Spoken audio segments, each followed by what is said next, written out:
إن الحمد لله نحمده ونستعينه ونستغفره ونعوذ بالله من شرور أنفسنا وسيئات أعمالنا من يهده الله فلا مضل له ومن يضلله فلا هادي له أشهد أن لا إله إلا الله وحده لا شريك له وأشهد أن محمدا عبده ورسوله قال الله تعالى في كتابه الكريم يا أيها الذين آمنوا اتقوا الله حق تقاته ولا تموتن إلا وأنتم مسلمون يا أيها الذين آمنوا اتقوا الله وقولوا قولا سديدا يصلح لكم أعمالكم ويغفر لكم ذنوبكم ومن يطع الله ورسوله فقد فاز فوزا عظيما أما بعد فإن أصدق الحديث كتاب الله وخير هدي محمد صلى الله عليه وسلم وشر الأمور محدثاتها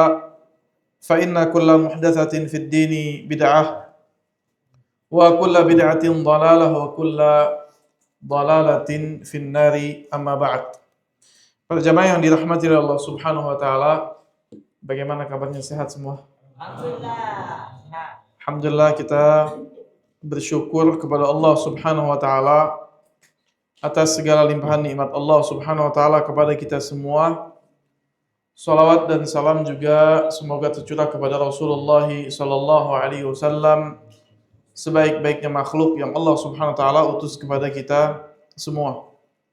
Para jamaah yang dirahmati Allah Subhanahu wa taala, insyaallah kurang lebih 1 jam atau kurang dari 1 jam kita mau wakafkan, berhentikan waktu kita untuk Allah Subhanahu wa taala. Selain sholat yang wajib 5 waktu kita melaksanakannya, di antara yang Allah syariatkan yaitu mentadabburi, memahami ayat-ayat Allah Subhanahu wa taala. Kita duduk di masjid ini, kita berhentikan waktu kita. Buat siapa? Buat Allah. Bukan cuma mau menghabiskan waktu, bukan. Bukan karena ini acara masjid, maka warga sekitar gak enak kalau gak datang, bukan. Tapi kita betul-betul kita niatkan ibadah. Karena jika niat itu salah, berpengaruh terhadap pahala yang didapatkan. Para ulama mengatakan, rubba amalin tu'azzimuhun niyah, wa rubba amalin tusaghiruhun niyah. Beberapa amalan itu, ya, dan amalan-amalan bisa dibesarkan pahalanya karena niat yang benar. Mungkin orang lihatnya biasa saja, duduk di masjid dari maghrib ke isya, orang lihat biasa saja. Tapi lihat bagaimana niat dan tujuan dia ketika dia duduk.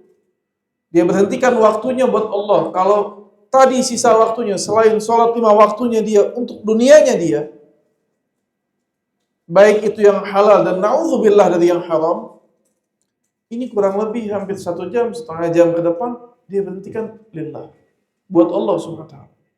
Wa rubba amalin, dan perumpamaan satu amalan, saghirun niyah.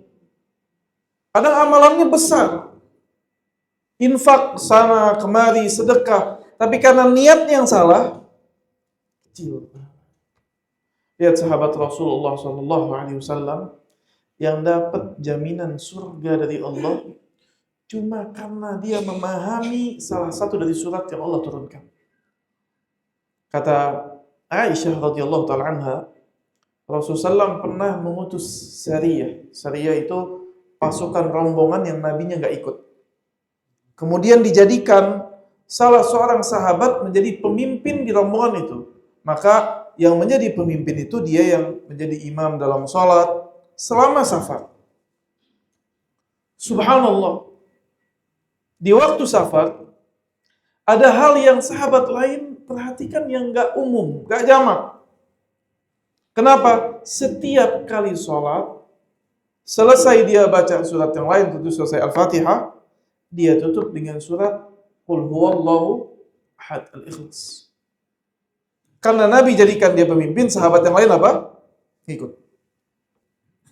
Sepulangnya ke Madinah, sahabat tahu kalau ibadah itu harus sesuai petunjuk siapa? Nabi. Dia bingung. Kok orang ini mempraktekkan satu ibadah, kenapa kok selalu baca Al-Ikhlas? Akhirnya disampaikan kepada Nabi SAW. Kata Nabi, saluh, tanya dia.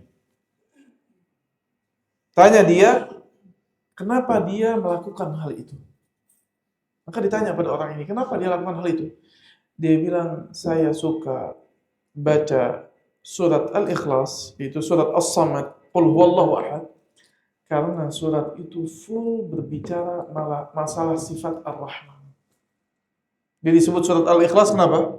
Karena full berbicara masalah apa? Sifat Allah. Qul huwallahu ahad, Allahu samad, lam yalid wa lam yulad. Semuanya ngomongin Allah, enggak ada ngomongin yang lain. Kata Nabi, kabarkan pada dia bahwasannya sama Allah juga cinta sama dia. Ya subhanallah. Sama padahal kayak kita kurang lebih. Kita juga kalau sholat baca apa? Al-Ikhlas. Apa alasannya? Cuma itu yang hafal. Ya. Atau biar cepat sholatnya. Kan gitu. Kan begitu. Lihat bagaimana niat memainkan peran pahala di sisi Allah. Orang ini baca Al-Ikhlas, dia tahu maknanya. Dia baca dengan niatan yang benar, dia tadabburi maknanya. Dengan orang sama sholat, sama 2 rakaat, sama 4 rakaat. Tapi begitu jauhnya perbandingan pahala antara dia dengan siapa? Orang lain. Maka mudah-mudahan Allah ikhlaskan niat kita apa? Duduk di masjid ini. Para jamaah yang dirahmati Allah Subhanahu wa taala. Adapun yang kita ingin bahas yaitu kita ingin membahas tentang pentingnya sesuai tema, kurang lebih kalau kita sederhanakan judulnya itu pentingnya memahami Al-Quran. Al-Quran itu butuh difahami. Rasulullah SAW bersabda dalam sebuah hadis yang diriwayatkan oleh Imam Ahmad, nomor hadis 17.484, dan juga Imam Muslim dan Ibn Hibban dan beberapa ashabus sunan dan yang lainnya meriwayatkan sebuah hadis yang mana hadis ini hadis qudsi. Allah Subhanahu wa taala berfirman, "Wa inni khalaqtu ibadi hunafa'a kulluhum." Sesungguhnya kata Allah, aku menciptakan semua hamba-Ku itu tadinya di atas fitrah, semuanya suci. Sesuai hadis Nabi yang lain, "Ma min mauludin illa yuladu ala fitrah." Tidak ada orang dilahirkan kecuali di atas apa? Fitrah. Apa kata Allah? "Wa innahum atatuhumus syayatin fajtalathum 'an dinihim." Kemudian datang kepada mereka syayatin dari jin, kemudian datang syayatin yang terpengaruh dari jin dari manusia kepada mereka, maka membelokkan mereka dari agama mereka yang lurus. Dibelokkan dari tadinya memintanya pada Allah, bertawakalnya pada Allah, berharapnya pada Allah, meminta kebutuhannya kepada Allah sesuai yang Allah katakan, Allahus Samad, tempat bergantung, mulai bergantung pada dirinya, kemampuan dirinya, mulai bergantung kepada makhluk, mulai bergantung kepada ciptaan-ciptaan Allah yang lain. Fajtalathumus syayatin wa harramtu 'alaihim ma ahlaltu lahum wa harramat 'alaihim ma ahlaltu lahum. Kemudian para syaitan tersebut membelokkan syariat Allah. Mereka mengharamkan apa yang tadinya halal. Mereka buat syariat-syariat sendiri. Wa amarattuhum ayyushriku bi ma lam unzil bihi sultana. Dan mereka dibelokkan oleh syaitan, disuruh berbuat syirik. Orang Nasrani menyembah siapa? Allah, dan sekaligus juga menyembah Nabi Isa. Dia bilang Nabi Isa anak siapa? Ketika Allah utus Nabi Isa, adakah Nabi Isa menyeru supaya dia menyembah Nabi Isa? Siapa yang belokkan sekarang? Syaitan. Wa innallaha, kata Rasulullah SAW, dan sesungguhnya Allah nazara ila ahlil ard. Allah saat itu melihat kepada penduduk bumi, yaitu di masa jahiliyah. Karena Nabi terakhir sebelum Nabi Muhammad siapa? Nabi Isa. Di antara Nabi Muhammad dan Nabi Isa, turun kata para ulama, berapa abad? Tidak ada nabi. Dirubah-rubah agama Allah Subhanahu wa taala. Maka kata Nabi, saat itu Allah melihat kepada penduduk bumi, famaqatahum arabahum wa ajamahum. Maka Allah murka terhadap penduduk bumi, sama mau Arab atau bukan Arab, semuanya Allah murka. Kenapa? Karena seluruh mereka di masa jahiliyah beribadah kepada selain Allah. Illa baqaya min ahlil kitab. Kata Allah SWT, kecuali sebagian dari ahli kitab. Ada sebagian ahli kitab yang dari pendeta-pendeta Nasrani, dari Yahudi, ruhban, dan rahibnya orang Yahudi. Mereka masih memegang sedikit dari ajaran yang benar. Artinya, keadaan saat itu sebelum diturunkan wahyu kepada Rasulullah SAW, semua orang jahiliyah. Apa yang dimaksud jahiliyah? Ada yang tahu? Primitif, nggak pakai baju? Bukan. Ini salah paham. Bukan. Bukan jahiliyah di situ. Yang dimaksud adalah primitif, nggak pakai baju. Betul, itu merupakan jahiliyah. Tapi di zaman Nabi, ahlu Makkah, itu mereka pedagang antara Yaman sampai ke Syam, dagang sutra, bawa emas, bawa perak. Bukan jahiliyah primitif, bukan. Bukan gak bisa mikir, bukan. Bisa mikir. Saat itu di zaman Nabi, sebelum Nabi diutus, saat Nabi diutus, ada dua negara adidaya besar, ada Romawi, ada Persia. Negaranya maju gak? Kenapa Allah sebut jahiliyah? Karena mereka jahil akan hakikat akhirat. Jahil. Gak tahu, bodoh. Yang mereka tahu, ya'lamuna zahiral hayatad dunya. Yang dia tahu cuma kehidupan dunia. Hidup 60, 70 tahun, mati, selesai. Tidak ada orang berpikir setelah mati saya kemana. Makanya di zaman Nabi SAW, sebelum Nabi diutus, ada orang-orang yang ada di atas fitrah. Fitrahnya masih jalan. Terkadang dari mereka di antaranya Umrul Qais, di antaranya Qais ibn Sa'idah. Bukan Umrul Qais, tapi Qais ibn Sa'idah, kata para ulama, seorang penyair, namun dia masih di atas fitrah. Dia lewat di pasar, kemudian dia katakan, man 'asha mat, wa man mata fat, wa kullu ma huwa atin at, lailun daj, wa naharun saj. Kemudian dia katakan apa? Man 'asha mat. Barang siapa yang hidup, pasti mati. Itu kita lihat kayak begitu. Wa man mata fat. Siapa yang mati, nggak balik lagi, nggak kembali lagi. Wa kullu ma huwa atin at. Dan semua yang datang itu pasti datang, nggak bisa ditahan. Seolah ada yang ngatur. Kemudian Qais ibn Sa'idah dalam bait syairnya di pasar, dia orang sedang belanja, dia bilang, kemudian dia lantangkan suaranya. Dia bilang apa? Aradu bil maqam ma balul qaum yadhhabuna wa la yarji'un. Aradu bil maqami fa aqamu am turiku fanamu. Kata Qais, ini kemana orang-orang yang meninggal?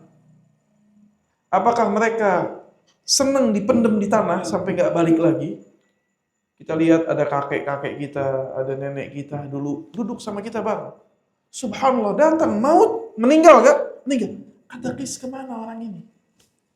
Kok tiba-tiba meninggal kemudian dipendam di tanah? Kenapa nggak balik lagi? Aradu bil maqami fa aqamu am turiku fanamu.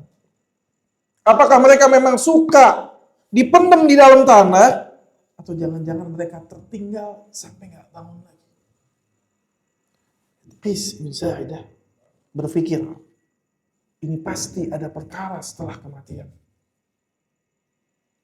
Disebut jahiliyah karena saat itu jahil dari hakikat apa? Mengenal akhirat. Sampailah manusia keadaan yang seperti itu, sampai Allah turunkan wahyu pertama kepada Rasulullah SAW. Di mana wahyu pertama turun? Jabal Nur di Gua Hira. Apa wahyu pertamanya? Surat Al-Alaq ayat 1 sampai 5. Begitu Allah turunkan ayat Al-Quran, awal kali rahmatnya Allah. Inna anzalnahu fi lailatin mubarakah, kata Allah. Kami turunkan Al-Quran di malam yang berkah. Sebagian mengatakan inna anzalnahu, dalam ayat yang lain, fi lailatul qadr, di malam Lailatul Qadar. Kenapa berkah? Karena saat itu rahmat pertama, kasih sayang pertama, bentuk kasih sayang pertama, Allah turunkan wahyu. Yang tadinya manusia hidupnya gak ada tujuan. Orang Persia, orang Romawi, orang Arabnya, bukan Arabnya. Hidup sudah terus di dalam syariat-syariat yang dibuat-buat oleh syaitan. Terkadang ada orang menghinakan ibunya, ada ibu menghinakan anaknya, ada suami menghinakan istrinya. Tidak jelas. Tidak jelas. Apa tujuan hidupnya? Ada orang tujuannya cari harta, perang. Sudah dapat harta, bingung mau ngapain. Tidak jelas. Mereka nggak tahu masirahum, tujuan mereka surga atau neraka. Sampai Allah turunkan Al-Quran. Maka Allah katakan, ketika Allah turunkan Al-Quran, di antaranya Allah berfirman, A'udzubillahi minasyaitonir rajim, Inna anzalna ilaikal kitaba bil haqqi, wahai Muhammad, inna sesungguhnya anzalna, kami turunkan ilaika kepadamu al-kitaba bil haqq. Al-Quran ini dengan apa? Hak. Untuk apa diturunkan Al-Quran? Litahkuma bainan nasi bima arakallah. Agar engkau memutuskan perkara di antara manusia dengan apa yang Allah telah ajarkan kepadamu. Allah berfirman dalam ayat lain, tujuan diturunkan Al-Quran apa? Dzalikal kitabu la raiba fihi. Allah dalam Al-Quran dalam surat Al-Baqarah, Alif Lam Mim, dzalikal kitabu la raiba fihi. Ini Alkitab la raiba fihi. Hudal lil muttaqin. Kata Allah, ini Alkitab tidak ada keraguan di dalamnya, petunjuk bagi manusia. Maka setelah turun Al-Quran, kaum muslimin, Arabnya, bukan Arabnya, yang kedudukan status sosialnya majikan dan budaknya, begitu masuk Islam, tercerahkan dengan Islam. Dia pegang erat-erat Islam, masuk Islam itu ke hati mereka. Dia pahami Islam. Kemudian dia dakwahi Islam. Sehingga Islam itu apa? Menyebar. Karena mereka memahami hidayahnya Al-Quran. Ketika Allah katakan, "Dzalikal kitabu la raiba fihi hudal lil muttaqin," petunjuk bagi manusia, yang namanya petunjuk wajib mereka fahami. Kalau nggak difahami jadi petunjuk? Nah, jamaah, jadi petunjuk nggak kalau nggak difahami? Wajib dia memahami Quran. Ini diantara urgensinya kita duduk tadabbur Quran. Butuh kita mentadabburi Al-Quran. Allah juga berfirman, di antaranya dalam surat Al-Isra ayat 82. Coba dibuka, betul gak? Ada punya handphone, handphonenya pakai ketaatan. Sekali-sekali. Buka aplikasi Quran, surat Al-Isra, ayat 82. Coba betul gak? Ayatnya betul 82, tapi suratnya Al-Isra atau bukan? Lihat. Allah berfirman, wa nunazzilu minal Qur'an ma huwa shifa'u wa rahmatun lil mu'minin. Dan kami turunkan dari Al-Quran ma huwa shifa', sebagai penyembuh. Penyembuh dari apa? Zahir dan batin. Penyembuh dari penyakit his dan ma'nawi. Beberapa orang jasadnya sehat, tapi qulubuhum amwat, hatinya mayit. Gak ada ketenangan dalam hatinya. Maka Allah turunkan Al-Quran, wa nunazzilu minal Qur'an ma huwa shifa', sebagai penyembuh, wa rahmatun, dan bentuk kasih sayang, lil mu'minin, untuk siapa? Orang beriman. Perhatikan setelahnya. Teruskan ayatnya. Apa ayatnya? Wa nunazzilu minal Qur'ani ma huwa shifa' wa rahmatun lil mu'minin wa la yazidul zalimina illa khasara. Subhanallah. Kata Allah, wala yazidu, dan tidaklah menambah az-zalimin, orang-orang zalim. Al-Quran ini enggak menambah terhadap orang zalim illa khasara, kecuali rugi. Ini yang senada dengan sabda Rasulullah SAW, Al-Quran itu hujjatun lak aw alaik. Kata Rasulullah SAW, terkadang Al-Quran itu jadi hujjah, penolong kita kalau kita apa? Beriman. Terkadang Al-Quran itu justru menjadi hujjah atas kita, tidak menambah kecuali apa? Kerugian. Karena yang bisa mengambil manfaat dari Al-Quran hanya orang yang apa? Beriman. Allah yang bilang di sini. Allah memberikan hidayah dengan Al-Quran beberapa kaum dan menyesatkan beberapa kaum. Kenapa? Karena mereka tidak beriman. Ini ternyata Al-Quran yang sudah di depan kita. Punya Al-Quran, baca Al-Quran, pasti dapat hidayah? Belum tentu kalau nggak beriman. Karena Allah khususkan. Sama di dalam surat Al-Baqarah Allah katakan, "Dzalikal kitabu la raiba fi hudal lil petunjuk bagi orang yang apa? Bertakwa." Ya. Maka cara beribadah dengan Al-Quran ternyata bukan cuma dibaca. Para ulama mengatakan, sayangnya sebagian kaum muslimin beribadah dengan Al-Quran cuma dengan membaca. Dia pikir cuma dengan membaca ayat-ayatnya, kemudian hidayah itu apa? Langsung turun kepada dia, tanpa dia mempelajarinya, tanpa dia memahaminya, tanpa dia mengamalkannya. Hidayah tidak akan disebut dengan hidayah pada jamaah sampai kita memahami. Hidayah itu petunjuk. Antum kalau sekarang mau cari jalanan, itu pakai apa petunjuknya? Pakai kompas atau Google Map? Sekarang udah ada kompas, orang nggak pakai kompas. Pakai apa? Google Map.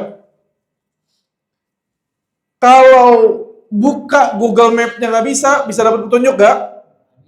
Nggak bisa. Sekarang nggak bisa baca Qurannya, nggak pernah ada akses untuk baca Qurannya, dapat hidayah nggak?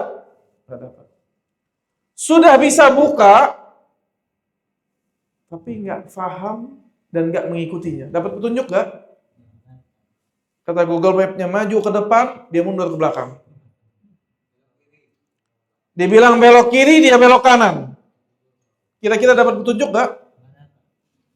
Tadi. Apakah dapat petunjuk? Maka Al-Quran itu petunjuk.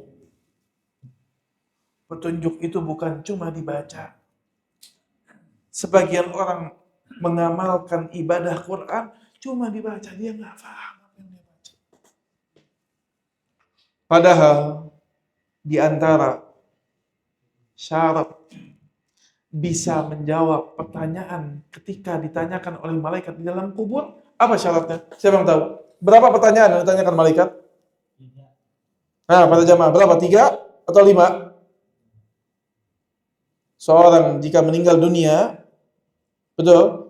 Kemudian Nabi sebutkan dalam hadis Bara ibn Azib, dimasukkan dia ke liang kuburnya, ke lahatnya, kemudian ditanya dengan berapa pertanyaan?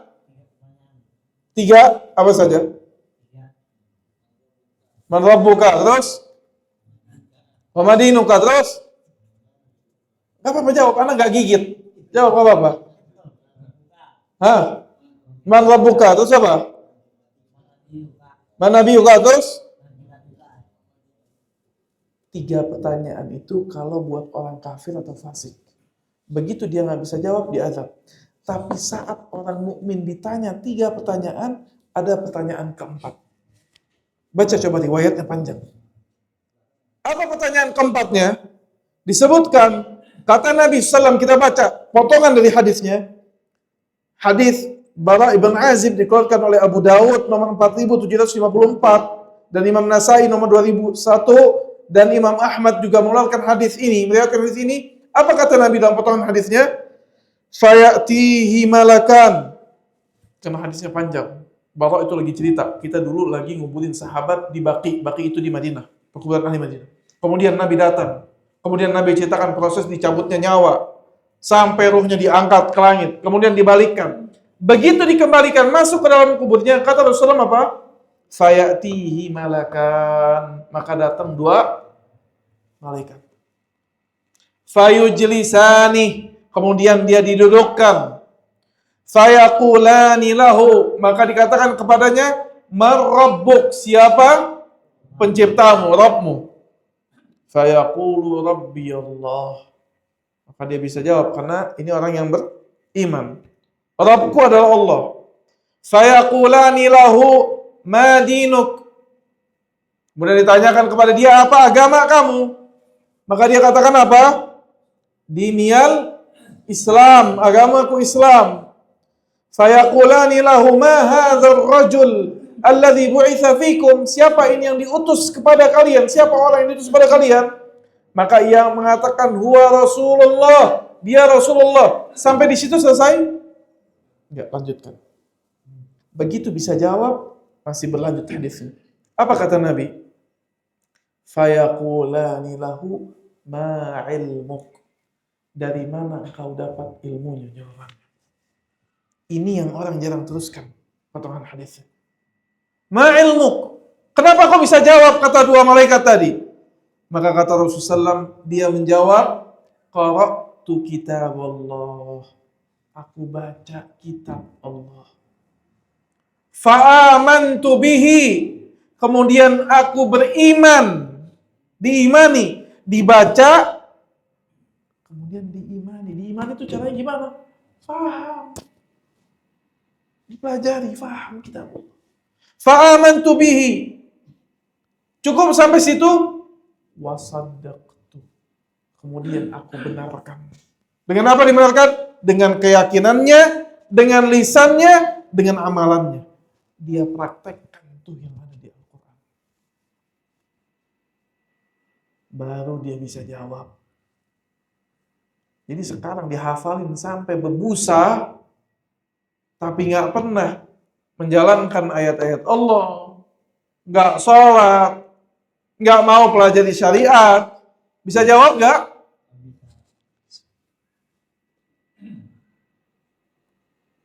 Masalahnya bukan pinter baca Qur'annya atau nggak pinter. Masalah pertamanya, faham dan amalkan atau tidak faham dan amalkan. Karena tidak semua sahabat Nabi itu bisa baca tulis. Apa semua sahabat Nabi bisa baca tulis? Sebagian mereka membaca Al-Quran dengan mereka menghafalkannya. Apa tuntutan Al-Quran ketika diturunkan? Diamalkan. Apa kata Allah di akhir surat Al-Kahfi? فَمَنْ كَانَ يَرْجُو لِقَاءَ رَبِّهِ. Barang siapa yang mengharapkan liqa'a rabbih, bertemu dengan Rabbnya, apa yang dilakukan sama dia? Falyamal amalan salih. Disuruh beramal amalan salih. Dari mana dia tahu amalan salih? Dari Al-Quran dan hadis Rasulullah SAW. Sehingga wajib seseorang apa? Memahami apa? Al-Quran. Kalau dia tidak bisa memahami Al-Quran, maka dia apa? Tidak mendapatkan hidayah. Tentu membacanya dapat pahala. 1 hurufnya berapa? 10 kebajikan. Menghafalnya, orang yang hafal Al-Quran termasuk orang yang apa? Allah muliakan, memberikan syafaat kepada keluarganya yang beriman, lihat, yang bertauhid. Kalau nggak beriman nggak bisa kasih syafaat. Seperti Nabi SAW bukan syafaat ke Abu Talib. Allah Ta'ala kata Allah apa? Innaka la tahdi man ahbabta walakin Allah yahdi man yasha. Abu Hurairah tanya, ya Rasulullah, siapa yang paling berhak dapat syafaatmu? Apa Nabi bilang? Anak saya, cucu saya. Kata Nabi, orang yang bertauhid umat. Kalau baca hadis syafaat, begitu Nabi naik, syafaat Nabi ada berapa macam? Ada syafaat uzma yang pertama, semua manusia dapat. Kemudian Nabi naik sampai bertemu dengan Allah, sujud. Kemudian Allah suruh angkat kepalanya. yang diminta sama Nabi apa? Ummati, umatku ya Allah. Begitu di haudnya Rasulullah SAW. Haud itu telaga. Haud itu telaganya Rasulullah SAW. Kemudian Nabi mengenali umatnya. Nabi suruh masuk, dipanggil umatnya. Tahu dari mana Nabi umatnya? Sahabat tanya, ya Rasulullah, tahu dari mana umatnya?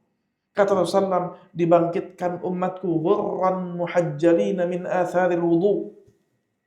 Dibangkitkan umatku dalam keadaan bagian-bagian bekas wudunya itu bercahaya. Kata Rasulullah. Apakah kata Rasulullah, orang yang punya kuda dengan tanda di tangannya, di kepalanya akan bingung ketika melihat di kumpulan kuda yang lain? Kata sahabat tidak. Maka aku mengenali umatku, kata Rasulullah. Kemudian Nabi panggil, masuk, suruh masuk ke haudnya Rasulullah. Tiba-tiba malaikat menghalangi beberapa orang, beberapa kaum. Kata Nabi, kenapa dihalangi? Ya Muhammad, kata malaikat, engkau tidak tahu apa yang mereka perbuat setelahmu. Allah. Mereka melenceng dari Al-Quran, mereka melenceng dari hadis Rasulullah, melenceng dari apa? Ajaran Nabi. Maka kata Nabi apa? Suhqan, suhqan, menjauh, menjauh. Diusir Nabi dari haudnya Rasulullah SAW. Ya subhanallah. Para jamaah yang dirahmati Allah Subhanahu wa taala. Maka kalau kita tahu Al-Quran ini hidayah, petunjuk, kita faham bahwasannya Al-Quran ini pembimbing hidupnya kita.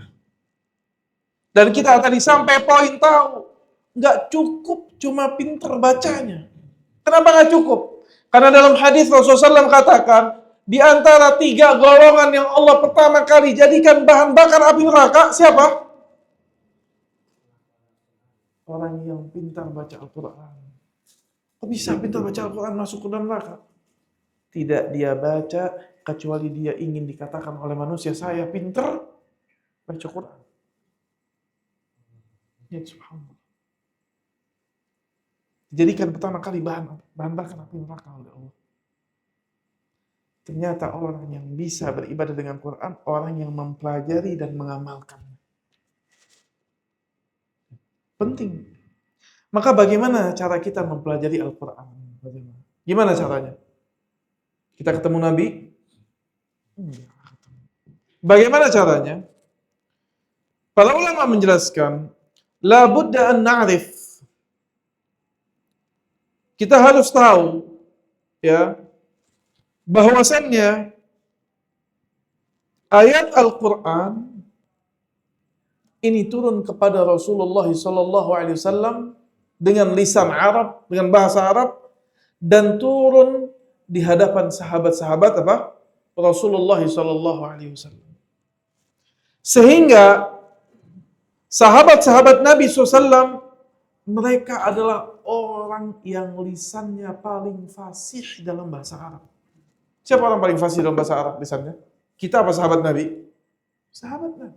Siapa yang menyaksikan Al-Quran itu turun kepada Nabi? Kita apa sahabat Nabi? Sahabat Nabi. Ya. Wal Quran unzila bilisani Arabiyyin mubin. Dan Al-Quran turun dengan lisan Arab mubin yang jelas. Fakatsirun minal ayat, maka banyak dari ayat la yasta'si fahmuha wa ma'rifatu ma'naha ala ahadin minas sahabah. Maka banyak sekali ayat-ayat Al-Quran yang sahabat faham. Gak perlu penjelasan. Kenapa? Karena turunnya dengan bahasa Arab yang mereka apa saat itu fahami. La yahtaju man yufassiru wa yashrahu. Tidak butuh sebagian ayat diperjelas lebih dalam. Namun sebagian ayat di zaman sahabat, ada beberapa ayat yang para sahabat tidak paham. Makanya Ibnu Abbas radhiyallahu taala anhu. Siapa Ibnu Abbas? Anaknya Abbas. Siapa Abbas? Namanya Abdullah. Anaknya Abbas. Siapa Abbas? Siapa Abbas? Siapa Abbas? paman Nabi SAW. Nabi ketika diutus jadi Nabi, paman Nabi itu 4. Yang melihat Nabi jadi Nabi, paman Nabi ada 4. Ada sebelumnya paman-pamannya? Ada. Siapa 4 paman Nabi? Ayo. Hamzah, siapa lagi? Abu Talib, siapa lagi? Abu Lahab, betul, siapa lagi? Abbas. Abu Jahal paman Nabi bukan? Sepupu paman Nabi tapi bukan paman langsung, sepupu ayahnya Nabi. Kata para ulama, 2 beriman, 2 kafir. Siapa yang kafir? Abu Lahab dan Abu Talib. Nah, bukan Abu Jahal. Abu Lahab dan Abu Talib. Sepupu. Kalau Abu Jahal sepupu ayahnya Nabi. Kalau ini saudara ayahnya Nabi. Dari 2 yang kafir, yang satu kafir tapi bantu Nabi. Tapi tetap gak mau beriman. Siapa? Yang satu kafir musuhi Nabi, Allah turunkan 1 surat sampai hari kiamat dibaca, ngelaknat dirinya sama istrinya. Siapa? Abu Lahab. Tabbat yada Abi Lahabi wa tab. Abu Lahab saat turun ayat itu meninggalnya masih lama. Kapan Abu Lahab meninggal? Setelah Nabi hijrah. Ayat itu turunnya kapan? Nabi di Mekah. Belum hijrah. Ini menunjukkan siapapun yang tidak beriman kepada Allah tidak memperkaya nasabnya dia. Lihat bagaimana Allah turunkan 1 surat khusus sampai sekarang kita sholat baca surat tersebut isinya melaknat Abu Lahab. Tabbat yada Abi Lahab wa tab. Yang 2 beriman. Siapa yang beriman? Hamzah sejak awal keislaman tuh di Mekah beriman. Yang kedua siapa? Abbas. Namun Abbas Islamnya belakangan. Ketika mau Fathu Mekah baru masuk Islam. Mau pindah ke Madinah, ketemu sama Nabi mau Fathu Mekah, diajak kembali. Namun Abbas di masa kufurnya membela Rasulullah SAW. Abbas punya anak namanya Abdullah. Abdullah ini Nabi menjadi Nabi, umurnya jauh sama Nabi. Nabi hijrah ke Madinah umur berapa kurang lebih? Diutus jadi Nabi umur berapa? 40. Di Mekah dakwah berapa tahun? 13 tahun. Berarti waktu hijrah umurnya berapa? 13 tambah 40 berapa? 43. Tua. Kadang kita kalau baca kisahnya Nabi, itu kita pikir Nabinya masih muda terus. Nabi itu di beberapa peperangan jalan kaki dan beliau usianya 50 mau ke 60. Bayangkan. Ya. Abdullah ibn Abbas ini salah satu sahabat Nabi dan keluarga Nabi yang Nabi SAW doakan. Allahumma alimhu fid din, Allahumma faqihhu fid din wa alimhu fit ta'wil. Kata Rasulullah, ya Allah, fahamkan dia agama dan ajarkan dia ta'wil. Makna dari apa? Al-Quran. Apa tiba-tiba Abdullah ibn Abbas tidur bangun langsung hafal Quran? Dapat ilmu miladun? Nah. Apa kata Abdullah bin Abbas? Setelah wafatnya Nabi, karena dia masuk Islamnya belakangan, jauh, umurnya masih kecil. Umurnya seumuran dengan anaknya Umar bin Khattab, Abdullah bin Umar. Setelah Nabi meninggal, aku melihat orang-orang yang memahami Quran itu ada di sahabat-sahabat Nabi yang mereka ada di Madinah. Orang Muhajirin dan Ansar. Maka Abbas mempelajari 1 demi 1 ayat dan di antara yang paling banyak dia mengambil faedah di antaranya dari Ali radhiyallahu anhu. Dari Zaid ibn Thabit. Sehingga setelahnya pemahaman Abbas terhadap Al-Quran luar biasa. Kata Ibnu Abbas, apa kata Ibnu Abbas tentang memahami Al-Quran? Bahwasannya Al-Quran itu ada ayat Al-Quran, ada beberapa bagian. Ada 4 bagian. Beberapa ayat Al-Quran diketahui oleh orang Arab karena mereka bisa bahasa Arab. Allah katakan, wa aqimus shalah, dirikan sholat. Jelas gak? Jelas. Tinggal nanti bagaimana sholatnya dipelajari. Tapi perintahnya jelas gak? Butuh tafsir gak? Tahu, orang ini wajib dirikan sholat. La tusyrik billah, jangan berbuat syirik. Jelas gak? Jelas, larangan. Gak boleh berbuat apa? U'budullah, sembah Allah. Jelas gak? Jelas. Maka beberapa ayat, kata Ibnu Abbas, orang Arab faham. Yang berbicara bahasa Arab faham. Orang yang belajar bahasa Arab faham.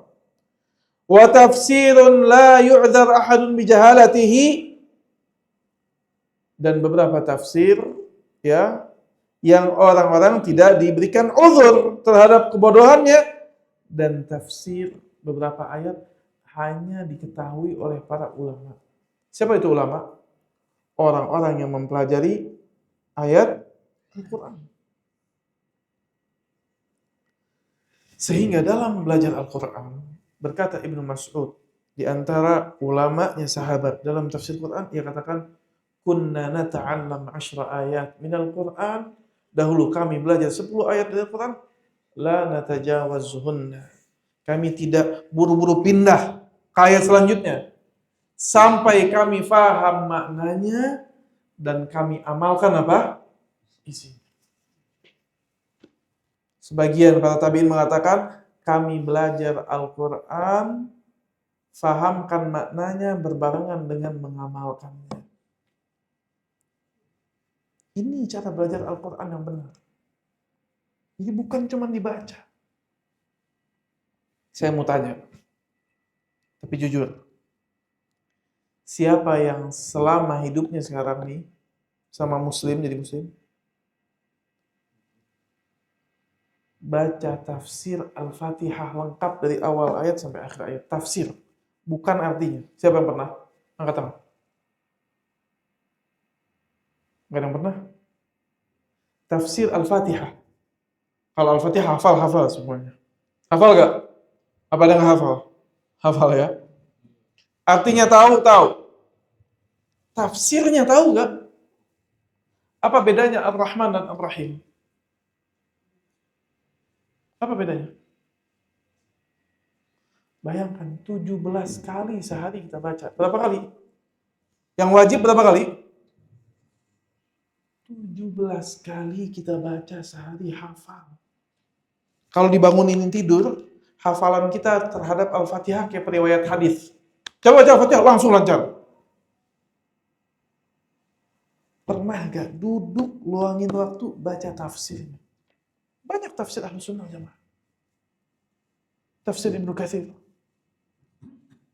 Pernah gak mau belajar tafsir Quran? Jarang. Bayangkan, sehari berapa kali? Kenapa 17 kali sehari? Berapa waktu sholat? 5. Yang pertama sholat apa? Subuh, berapa rakaat? Berarti berapa kali baca Al-Fatihah minimal? 2 kali. Zuhur berapa rakaat? 4. Asar berapa? Maghrib? Isya? Berapa kali? Ini minimal. Belum ditambah sholat sunnah. Beberapa orang kalau sakit baca Al-Fatihah. Pernah baca tafsirnya?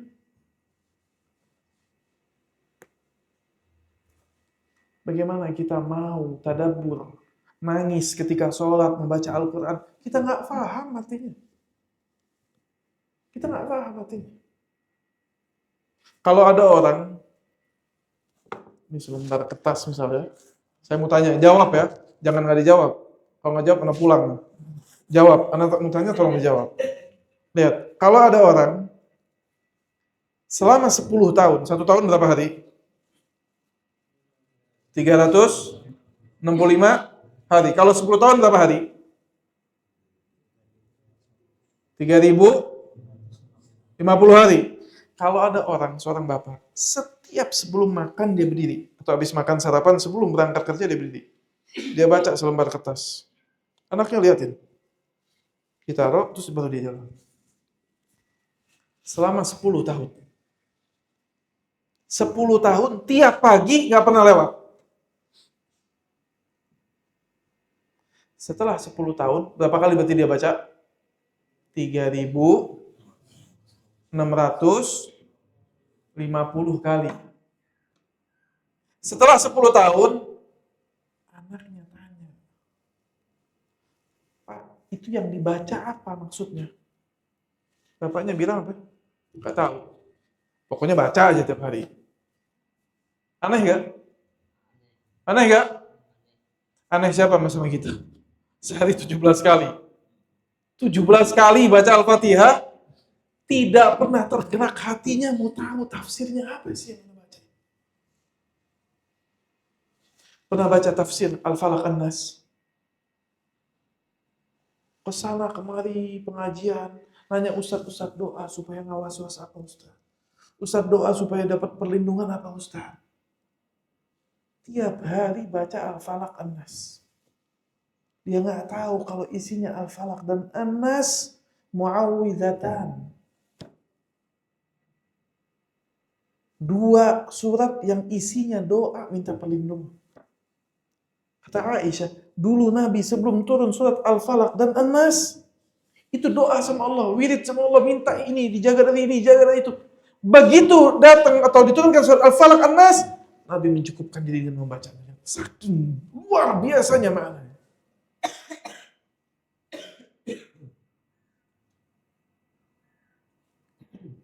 Kenapa Al-Fatihah disebut Ummul Kitab? Ibunya Al-Quran, kenapa? Kenapa disebut ibunya Al-Quran? Nggak bisa jawab, karena nggak tahu. Sama, anak pun kalau nggak belajar, nggak dapat beasiswa, belajar ke Madinah, nggak tahu juga. Karena kita ditipu sama syaitan dengan amalan sunnah dari amalan wajib. Tiap hari belajar, tiap hari mau belajar Islam. Tapi sayang, bukan belajar dari ilmu yang paling dasar. Itu yang membedakan antara orang mukmin yang belajar tentang Islamnya dengan orang mukmin yang tidak belajar tentang Islamnya. Saat mereka terkena musibah, saat mereka terkena syubhat, goyang hatinya dia. Karena dia tidak mengokohkan keislamannya di atas ilmu. Beda orang masuk Islam, belajar Islam, dipelajari dari syahadat Allah ilaha illallah, apa syaratnya, apa yang membatalkannya, apa yang dikatakan orang yang meninggal di atas la ilaha illallah masuk surga. Bagaimana? Apa cuma nyebut la ilaha illallah masuk surga sekarang? Gimana caranya? Sama orang lahir dalam keadaan Islam, alhamdulillah. Kalau Allah nggak uji selamat, tapi kalau Allah uji apa?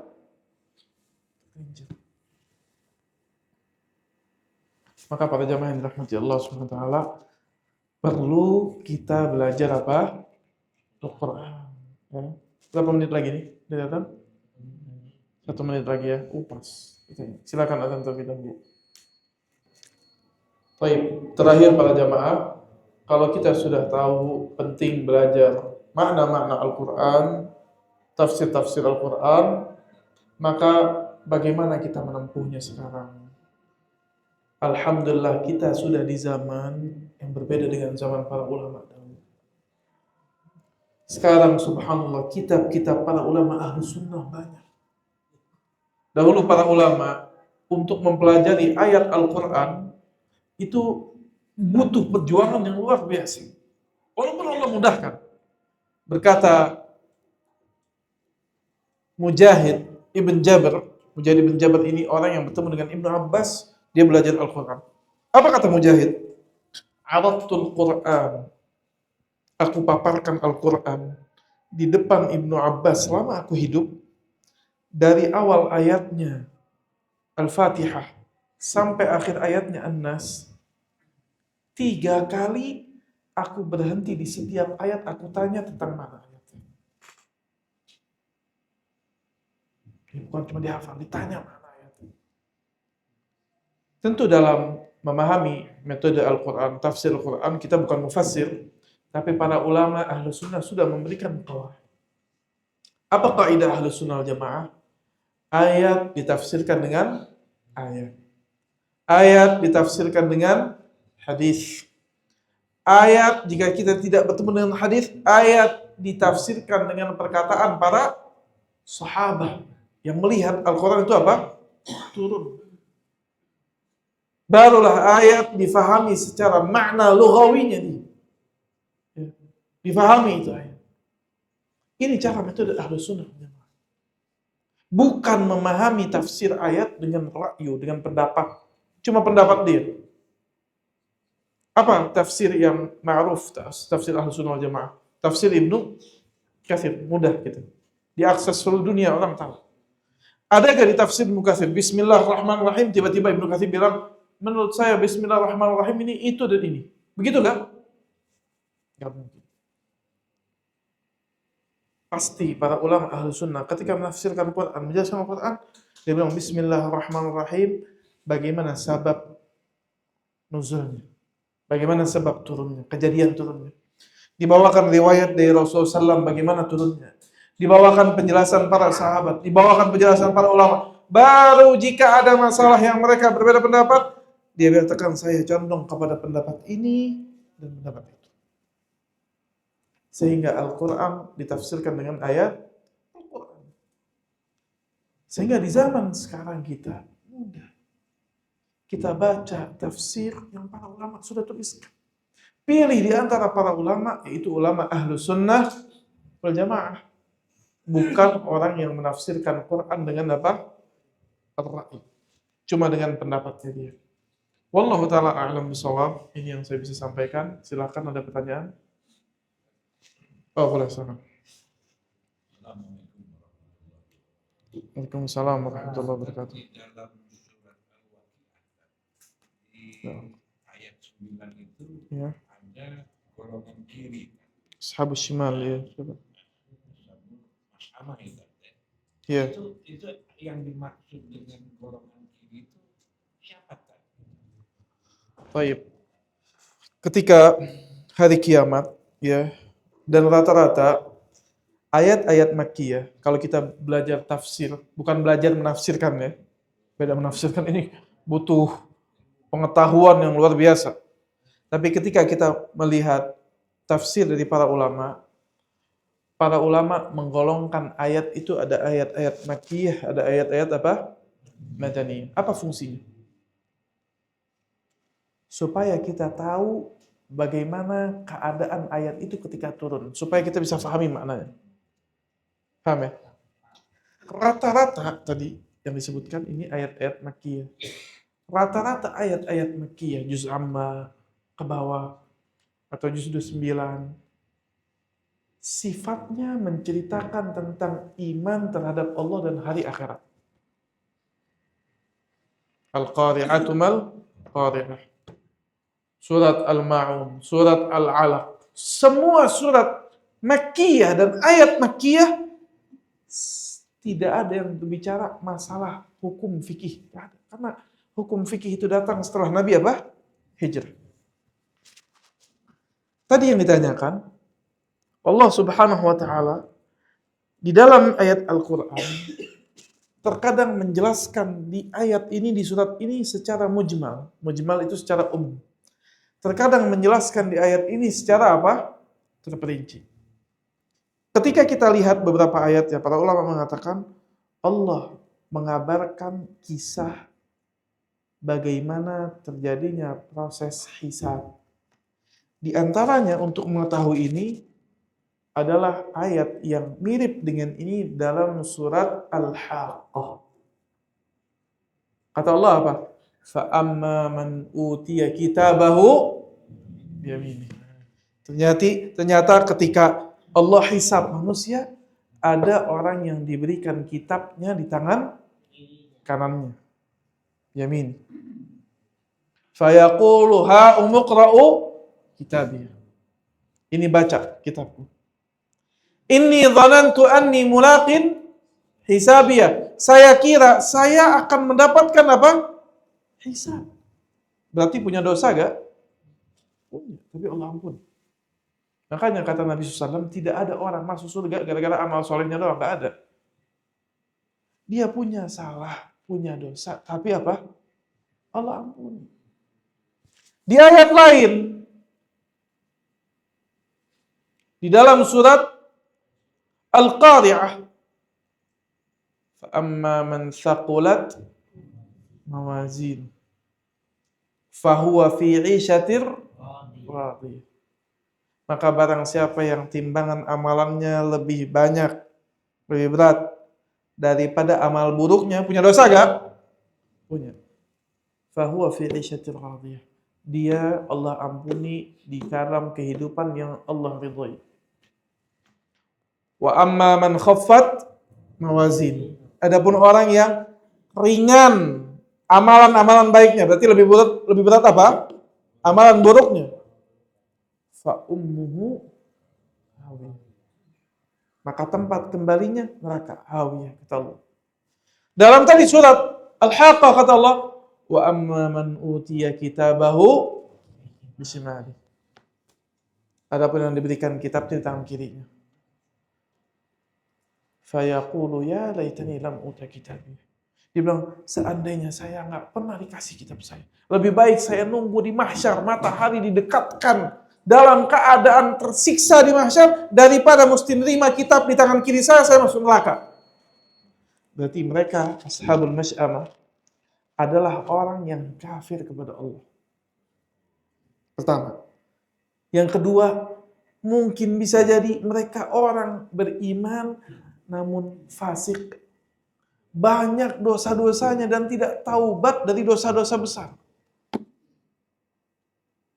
Sehingga apa? Allah ingin mengazab dia terlebih dahulu. Dari mana kita tahu ini? Lihat hadis Rasulullah SAW ketika lihat hadis syafaat. Ketika syafaat uzma yang pertama kali Rasulullah SAW, dan ini dimuliakan hanya untuk Nabi. Tidak Nabi yang lain. Akan datang manusia ke Nabi Adam, ke Nabi Nuh, ke Nabi Ibrahim, ke Nabi Musa, ke Nabi Isa. Semuanya bilang apa? Gak bisa. Nafsi. Sekarang sudah gak bisa. Walakin idhab ila Muhammad. Pergi ke Muhammad. Begitu Nabi didatangi oleh orang satu dunia, bukan cuma umatnya. Minta Allah agar sudi mempercepat hisab. Apa kata Nabi? Analah. Saya orang. Syafaat yang pertama, ini syafaat agar Allah sudi mulai hisab, agar ahli surga yang memang masuk surga tanpa hisab masuk surga. Setelah itu kita dapati, ternyata ada orang-orang yang dihisab. Kemudian sebagian mereka diberikan kitabnya di tangan apa? Kiri. Atau dalam ayat min wara'i dhahri, dari belakang apa? Dari belakangnya diambil. Maka sebagian dari mereka dengan kehendak Allah tentunya, dengan kehendak Allah, sebagian mereka di antara jenis syafaat Rasul belum sampai masuk ke neraka, Allah selamatkan. Naik lagi Nabi SAW. Jadi nggak sekali dua kali Nabi. Naik lagi, minta lagi syafaat.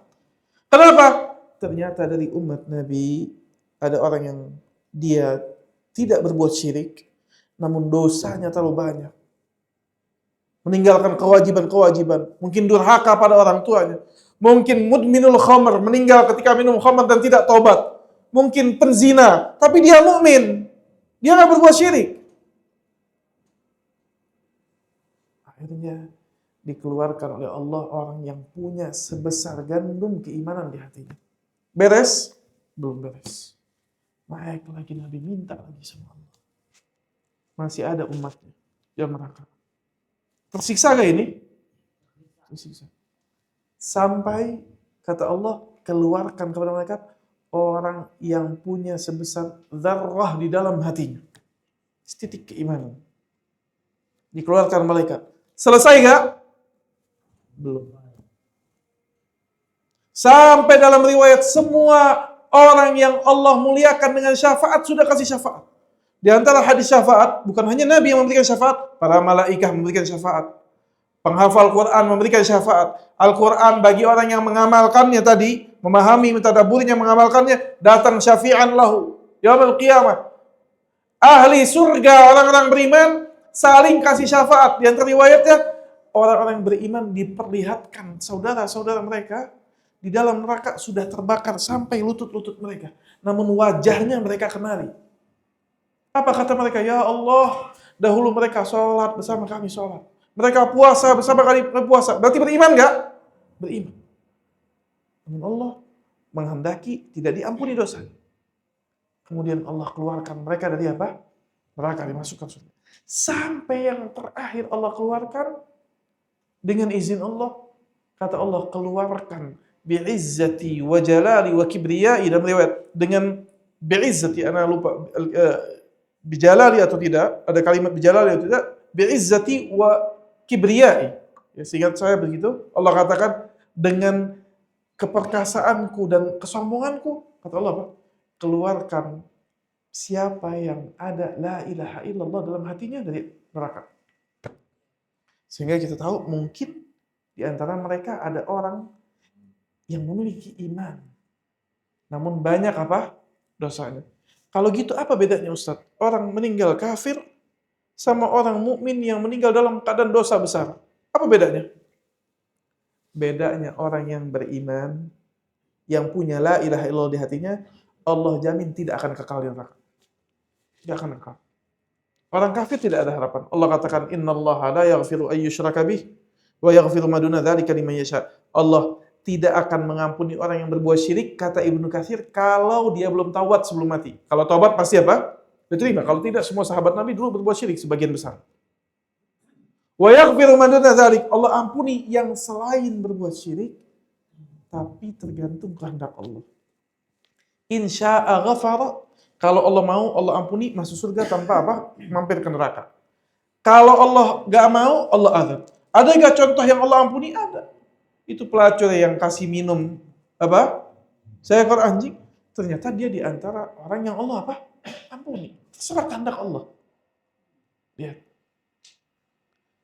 Tapi siapa di antara kita yang mau mampir ke neraka? Gak ada yang mau.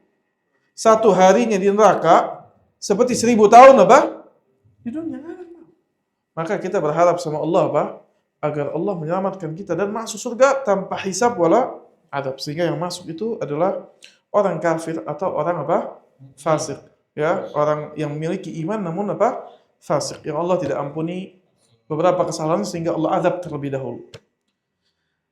Masih ada waktu atau selesai? Oh, masih ada. Oh, betul. Masih mau nunggu jamaahnya? Mau ya, satu lagi ya. Ada. Oh ya, silakan. Bagaimana seseorang bisa tahu sudah mendapatkan hidayah atau belum? Saat seseorang baru bisa membaca saja Al-Quran setiap hari dan mencoba mengerti apa yang dibaca, tapi bagaimana seseorang bisa tahu sudah mendapat hidayah atau belum? Iya. Pertama, hidayah itu berjenis-jenis. Secara cepat, supaya gampang. Ada hidayah yang semua makhluk dapat. Hidayah fitrah. Apa hidayah fitrah? Di antara fitrah manusia, makhluk itu tahu ada pencipta. Tapi detailnya Allah, namanya Ar-Rahman, Ar-Rahim, bagaimana cara ibadahnya, bagaimana iman bil yaumil akhir, perlu belajar. Tapi dia tahu punya Rabb? Tahu. Makanya orang yang tidak beriman adanya Tuhan, itu mudah dibantah. Karena memang fitrahnya manusia apa? Ngaku ada pencipta. Di antara hidayah fitrah, itu apa? Sesuai firman Allah dalam surat Sabbihisma Rabbikal A'la. Apa kata Allah? Alladzi qaddara fahada. Allah yang menakdirkan sesuatu dan Allah yang kasih hidayah. Apa contohnya? Kambing. Tahu kambing enggak? Kan banyak di sini, Tanabang di sini banyak kambing kali. Kambing makannya apa?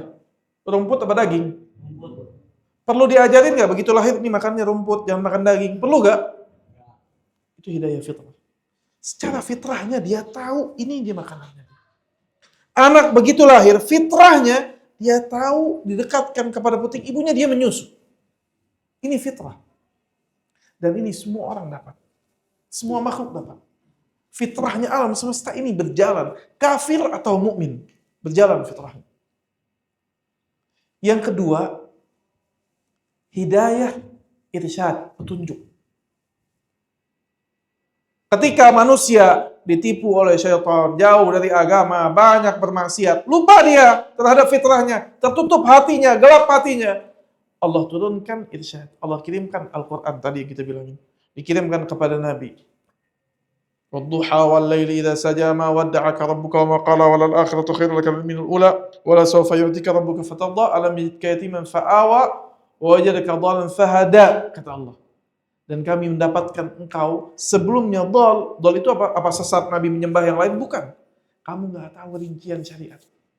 fahada. Kemudian Allah kasih syariat, kasih tahu bagaimana cara ibadah. Kalau tidak, Nabi tadinya bingung di Gua Hira, nggak tahu mau menyembah Allah gimana. Nggak cocok sama syariat umatnya orang Quraisy, tawaf di Ka'bah telanjang. Nggak cocok Nabi. Makanya dia menyendiri. Subhanallah, Allah berikan hidayah. Dan hidayah ini Rasulullah SAW sampaikan kepada kita semua. Ada ayatnya, ada Qur'annya, nyampe satu sama lain kaum muslimin. Allah jadikan orang muslim berdampingan hidupnya sama orang kafir. Mungkin orang bilang, kenapa kita beriman tapi kok ada orang kafir, ada orang maksiat, ada orang zalim. Allah berdampingkan di dunia supaya jadi hujjah, jadi hidayah. Kalau pisah nanti di akhirat, sudah nggak ada yang saling dakwah. Justru di dunia Allah dampingkan supaya yang saleh ingatkan yang zalim, yang mukmin ingatkan yang kafir. Ini irsyad. Maka irsyad itu datang. Kemudian dicari. Hidayah taufik. Yang terakhir, tidak Allah kasih kecuali orangnya mau buka hatinya. Gak bakal Allah kasih kecuali orangnya buka hati. Kalau dia tutup hatinya, dia menolak Islam, sombong, kiber, maka dosa pertama itu apa? Yang Allah sebutkan di antaranya, kiber, sombong. Iblis itu kafir, bukan gak sujud pada Allah. Malah disujud kepada selain Allah, dia gak mau. Apa pernah iblis bilang, Tuhan saya bukan Allah? Pernah gak ada ayat gak yang bilang gitu? Gak ada. Begitu dikeluarkan dari surga, doanya iblis mintanya sama siapa? Dia bilang, apa? Dalam surah Al-Isra? Surah apa? Minta ditangguhkan. Mintanya sama siapa? Allah. Tapi iblis itu Allah kafirkan gara-gara sombong. Di hatinya nolak perintah Allah. Orang kalau sudah sombong, Allah enggan kasih hidayah. Di antara sebab, para ulama menjelaskan, di antara sebab kenapa Allah gak turunkan hidayah kepada Abu Talib, padahal Abu Talib nolong Nabi gak? Baik gak? Baik. Bahkan Nabi setelah Abu Talib meninggal bilang, jangan mencela Abu Talib di hadapan Nabi. Jangan. Nabi sayang sama Abu Talib. Tapi Allah gak kasih hidayah. Kenapa? Di antaranya temannya yang buruk. Umayyah ibn Khalaf sama Abu Jahal. Begitu Nabi dengar Abu Talib mau wafat, sakit, lari Nabi ke rumahnya, nangis Nabi. Nabi nggak dakwah macam-macam lagi, nggak panjang lebar kayak kita sejam begini, enggak. Nabi fokus langsung ke intinya. Dia bilang apa? Ya Am, wahai pamanku, bilang la ilaha illallah. Bilang aja ini udah. Nanti aku berhujjah di depan Allah. Lihat Nabi, apa kata Umayyah bin Khalaf, kata Abu Talib? Ya Abu Talib, dibuat gengsi Abu Talib. Apa yang dia katakan? Apa kata orang? Pemimpin Quraisy nunduk sama anak yatim yang dia piara. Siapa yang anak yatim yang dipiara Nabi? Abu Talib? Nabi. Nabi itu dipiara Abu Talib, gak punya duit. Diambil oleh Abu Talib sayang, dirawat, sampai nikah sama Khadijah. Nabi itu duitnya sedikit. Yatim, lemah. Sampai Halimah Sa'diyah yang mau ngambil Nabi, itu ngambil Nabi setelah nyari dulu anak yang lain, terakhir gak dapat lagi, dia bilang gak apa-apa, kita ambil sekalian buat nambahin tambahan. Karena orang yang menyusui itu berharap punya anak ini punya bapak yang memberikan dia apa? Upah.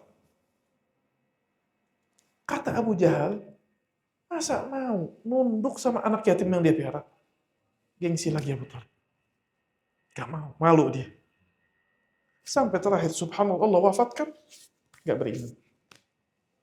Ajalnya datang dan dia dalam keadaan apa? Menolak. Ya.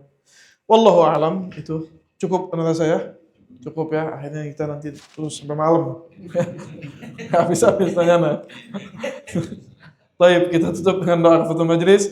Subhanakallahumma bihamdik, asyhadu an la ilaha illa anta astaghfiruka wa atubu ilaih. Assalamualaikum warahmatullahi wabarakatuh.